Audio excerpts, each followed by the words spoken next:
తూర్పుగోదావరి జిల్లా తెలుగుదేశం పార్టీ కార్యాలయ నిర్మాణానికి పునాది రాయపడింది. రాజమహేంద్రవరంలోని బాంబే గృహ సముదాయాల వద్ద 2 ఎకరాల భూమిలో నిర్మించబోయే పార్టీ ఆఫీస్కు టీడీపీ జిల్లా అధ్యక్షుడు బొడ్డు వెంకటరమణ చౌదరి భూమి పూజ చేశారు.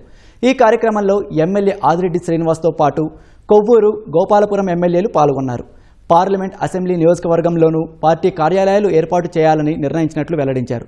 త్వరలోనే నిర్మాణాలు మొదలు పెట్టబోతున్నామని తెలిపారు.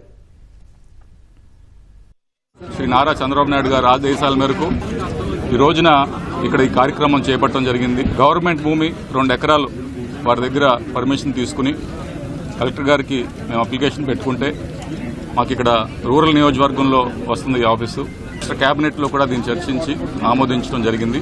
15,800 చదరపు అడుగులు ఈ ఆఫీసు రాబోతుంది. త్వరలోనే దీనికి పర్మిషన్ కూడా పెట్టి మేము ఇక్కడ నిర్మాణాలు మొదలు పెట్టబోతున్నాం. మాకు రాజమండ్రి పరిధిలో పార్లమెంట్లో కానీ ఈ తూర్పుగోదావరి జిల్లాలో కానీ మా జిల్లా ఆఫీస్ లేకపోవడం అనేది ఒక లోటుగా కనిపించేది. ఈవేళ ఆ లోటును భర్తీ చేస్తూ ఈ కార్యక్రమం చేపట్టాం. దాదాపు 1 సంవత్సరం 15 నెలల లోపు ఈ స్ట్రక్చర్ అంతా కూడా పూర్తి చేస్తామనే ఆశలో మేమంతా కూడా పనిచేస్తాం.